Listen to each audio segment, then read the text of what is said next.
네, 오늘 이 시간 데살로니가 후서 2장 1절부터 17절까지의 말씀을 같이 살펴보도록 하겠습니다. 오늘 살펴볼 데살로니가 후서의 말씀은 데살로니가 후서의 본론에 해당되는 부분입니다. 왜냐하면 이 바울이 데살로니가 전서를 기록하고 난 이후에 데살로니가 후서를 기록하게 되는 결정적인 이유가 바로 오늘 본문 말씀 가운데 나타나고 있기 때문입니다. 그 이유를 결론적으로 말씀드리면 바울은 데살로니가 교회 안에 예수 그리스도의 재림에 대한 오해가 생겼다는 사실을 깨닫게 되었습니다. 이 사실을 깨닫고 바울은 이것을 바로잡고자 예전에 자기가 데살로니가 교회에서 사역했을 때 그들에게 가르쳤던 내용을 떠올리게 하면서 그들이 어떻게 예수 그리스도의 재림에 대한 올바른 인식을 가져야 하는지를 그들에게 알려주고 있습니다.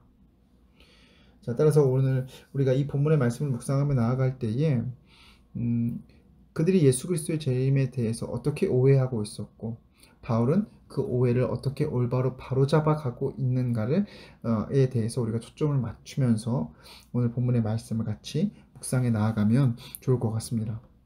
자, 이제 본문의 내용으로 들어가 보도록 하겠습니다. 1절부터 4절까지의 말씀은 예수 그리스도의 재림에 대한 오해가 언급되고 있는 부분입니다. 자, 아까 오늘 본문의 핵심적인 주제는 바로 예수 그리스도의 재림에 대한 오해라고 말씀드렸습니다. 예수 그리스도의 재림에 대해서 먼저 간단하게 언급을 하고 넘어가야 할 것 같습니다.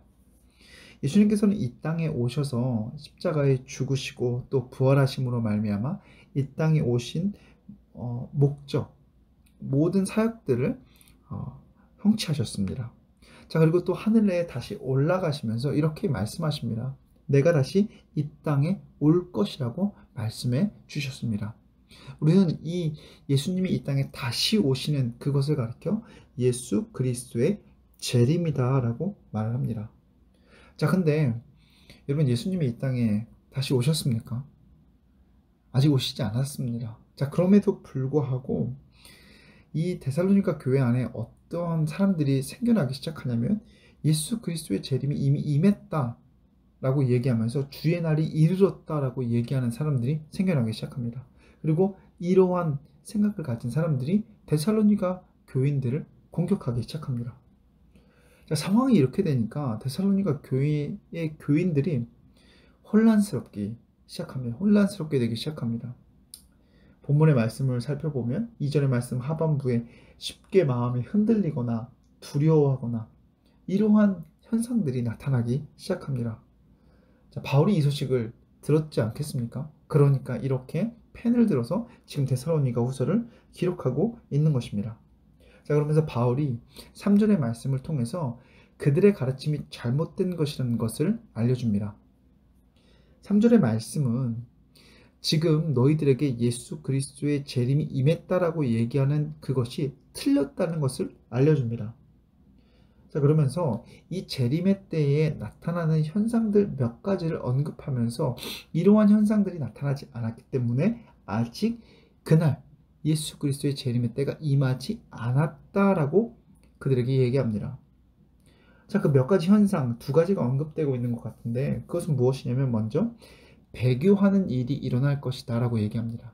배교라는 것은 예수 그리스도를 믿었던 사람들이 그 믿음을 저버리고 떠나가는 것을 얘기합니다. 자, 또 두 번째 현상은 무엇이냐면 불법의 사람, 곧 멸망의 아들이 나타난다는 것입니다. 여기서 그냥 이 불법의 사람, 멸망의 아들이라는 것이 단순한 그런 악한 사람을 얘기하는 것이 아니라 어느 정도의 사람을 얘기하냐면 하나님보다 자신을 위에 두는 사람입니다. 자신이 마치 신인 것처럼 하나님보다 더 위대한 사람인 것처럼 여기며 살아가는 사람들을 이야기합니다. 4절 말씀을 보면 이런 표현이 등장합니다. 자기를 높이고 하나님의 성전에 앉아 자기를 하나님이라고 내세우느니라. 쉽게 얘기하면 내가 하나님이다, 내가 하나님보다 뛰어난 사람이다 라는 그런 사람들이 생겨날 그때에 바로 예수 그리스도의 재림이 임하는 그 날이다. 하지만 아직은 그 날이 아니다라고 얘기합니다. 자, 그러면서 그러면 왜 아직 때가 이르지 않았느냐? 그 이유에 대해서도 바울은 5절, 6절, 7절에 대해서 얘기해주고 있습니다. 자, 물론 배교하는 사람들이 생겨나고 자신이 하나님보다 더 뛰어난 사람들이라고 하는 그런 사람들이 물론 이때 당시에도 생겨났을 것입니다. 그럼에도 불구하고 아직 때가 되지 않은 이유는 그 때가 오지 않도록 막고 계시는 분이 계시기 때문에 아직 예수 그리스도의 재림이 임하지 않은 것이다 라고 바울은 얘기합니다. 사실 우리가 가지고 있는 개역개정 성경을 통해서 5절, 6절, 7절을 읽어보면 조금 이해하기가 어려운 것 같습니다. 그래서 제가 다른 번역본 쉬운 성경을 통해서 5절, 6절, 7절을 한번 읽어드리도록 하겠습니다. 제가 지금까지 말씀드린 내용을 잘 기억하시면서 이 5절, 6절 쉬운 성경으로 번역된 5절, 6절, 7절의 말씀을 들으시면 제가 무엇을 얘기하고자 하는지 쉽게 이해가 될 것입니다. 제가 읽어보겠습니다. 5절 말씀부터 읽겠습니다. 이 일들은 내가 여러분과 함께 있을 때에 모두 말했던 것들인데 여러분은 기억하지 못합니까? 이 악의 자녀는 지금 어떤 힘에 의해 사로잡혀 있으나 적절한 때에 풀려나게 될 것입니다. 이미 악의 세력이 세상 가운데 슬며시 나타나고 있지만 아직은 어떤 힘에 의해 눌려 있습니다. 그를 누르고 있는 힘이 다른 곳으로 옮겨질 때까지 꼼짝 못하고 있다가 8절 말씀입니다.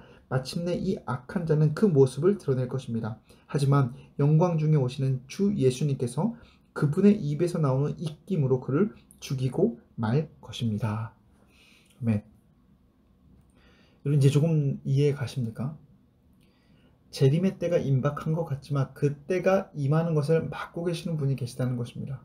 그분이 누구십니까? 하나님이십니다. 하나님은 그의 계획 가운데 그가 보시기에 가장 좋은 때에 그것을 이루시기 위해 그 때를 기다리시고 또 막고 계신다라고 이해해 보면 좋을 것 같습니다. 자, 한 가지 더 예를 들어보면 여러분 우리나라에도 내가 예수님이다, 내가 하나님이다 라고 얘기하는 사람이 수십 명이 된다고 합니다. 그런데 우리나라에만 그런 사람들이 있겠습니까? 전 세계적으로 따져보면 정말 어마어마한 사람들이 마치 자기가 예수님인 것처럼 하나님인 것처럼 생각하고 또 행동하며 살아갈 것입니다. 여러분 이런 사람들이 생겨나고 또 배교하는 사람들도 부지기수입니다. 하지만 아직 예수님의 때가 재림의 때가 임하지 않았습니다. 왜 그렇습니까? 바로 아까 제가 말씀드린 것처럼 하나님께서 계획하신 그 때가 아직 이르지 않았기 때문입니다. 바울은 이렇게 그들에게 이야기해 주고 있습니다. 너희에게 예수님의 재림이 임했다라고 얘기하는 사람들에 대해서 그것은 잘못된 것이고 예수님의 재림의 때에 나타나는 현상이 있지만 그 현상들을 성취하시고 이루어가시는 분이 하나님이시며 하나님이 아직 그 때를 이 땅에 내리지 않으셨다라고 얘기하고 있는 것입니다. 자, 그러면서 이제 8절부터 12절까지의 말씀은 이제 정말 그 때가 이르렀을 때에 예수 그리스도의 재림의 때가 이르렀을 때에 어떤 일이 일어날 것인지에 대해서 성도들에게 알려줍니다. 자, 여러분 앞에서 계속 얘기한 것과 같이 악한 자들이 나타나 굉장히 어지러운 상황이 될 것입니다. 여러분 9절, 10절 말씀을 보면 이 악한 자들이 아까도 제가 말씀드렸지만 그냥 악한 사람들이 아닙니다. 자신을 하나님보다 높이하고 또 이들이 사탄의 능력으로 말미암아 여러 가지 신비한 능력들을 행하기도 할 것입니다. 9절, 10절의 말씀을 보시기 바랍니다. 악한 자의 나타남은 사탄의 활동을 따라 모든 능력과 표적과 거짓 기적과 불의의 모든 속임으로 멸망하는 자들에게 있으리니. 여러분 이들이 신비한 일들을 행합니다. 그러면서 사람들을 미혹하는 것입니다. 종말의 때가 다가왔다. 종말의 때 내가 이러한 것들을 행하면서 내가 바로 하나님이다. 내가 바로 이 땅에 임할 재림할 예수 그리스도라고 얘기하면서 그러한 악한 자들이 사탄의 능력과 권세를 힘입어서 나타나고 온 세상을 혼란스럽게 만들 것이라는 것입니다. 하지만 그때 예수님께서 이 땅에 오시는 그때에 어떤 일이 일어나냐면 그 악한 세력들이 사탄의 능력으로 말미암아 신비한 일들을 행한 그들이 예수 그리스도의 입김으로, 여러분 정말 쭉 놀랍지 않습니까?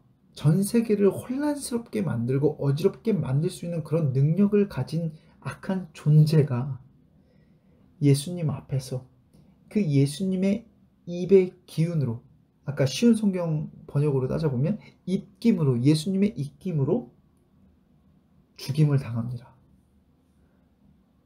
여러분, 정말 세상에 강하고 정말 악하고 능력이 있다는 그 어떤 존재도 하나님 앞에 아무런 힘을 쓸 수 없는 보잘것없고 연약한 존재라는 것을 우리는 이 말씀을 통해서 다시 한번 기억해야 할 것입니다. 자, 결국에 이때에 악한 자들이 판을 치고 또 여러 가지 혼란스러운 상황 속에 있지만 예수 그리스도의 재림으로 말미암아 그 모든 상황이 정리될 것이고, 그 악한 자들을 따랐던 사람들은 결국에 심판의 길로 나아가게 될 것임을 얘기해 주면서 1절부터 12절까지의 말씀이 마무리되고 있습니다. 자, 그러면서 이제 마지막 13절부터 17절까지의 말씀은, 자, 너들 내가 지금까지 알려주었던 이런 가르침을 기억하고 그 전통을 지키며 살아가라 얘기하면서 그들에게 대해서 격려의 메시지를 보내주고 있습니다.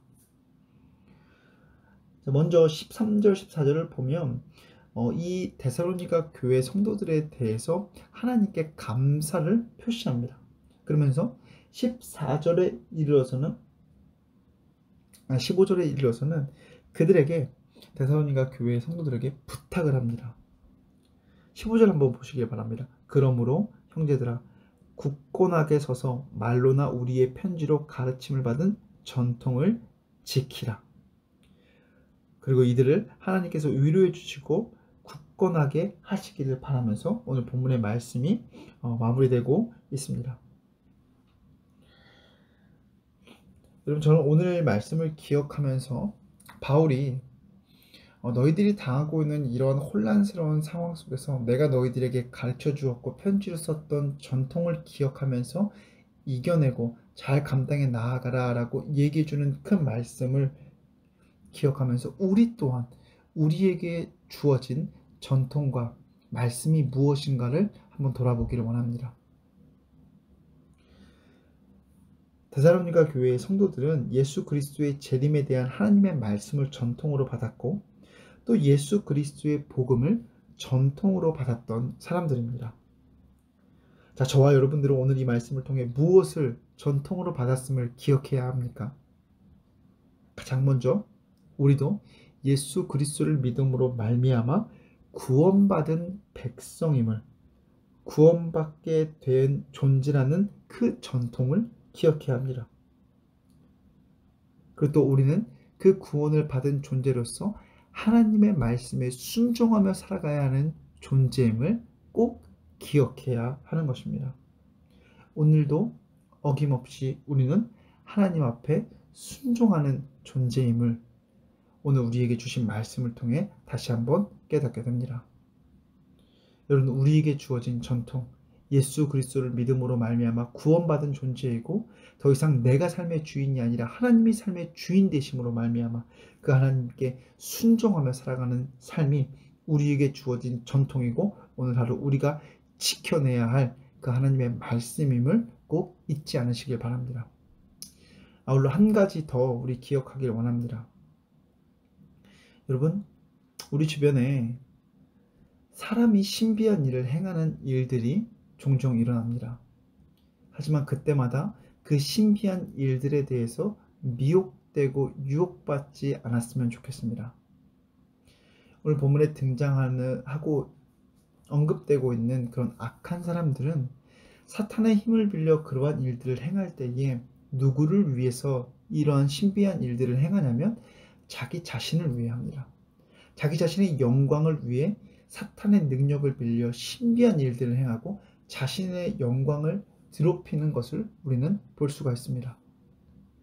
자, 그러면 우리 주변에 신비한 일들이 일어나고 여러 가지 정말 놀라운 일들이 일어날 때에 우리가 그것을 분별할 수 있는 한 가지 방법, 오늘 말씀을 통해서 적용해 본다면 무엇이 있겠습니까?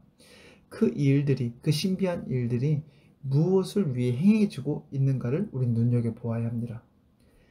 한 사람의 유익을 위해서, 한 사람의 영광을 위해서 그러한 일들이 행해지고 있는지, 아니면 하나님의 영광을 위해서, 하나님의 이름을 드높이기 위해서 그러한 일들이 사용되고 있는가를 우리는 따져보아야 하고 분별할 수 있는 지혜를 가져야 합니다. 우리가 살고 있는 이 시대도 정말 악합니다. 정말 혼란스럽습니다. 무엇이 진실이고 진리인지 분별하기 정말 어려운 때입니다.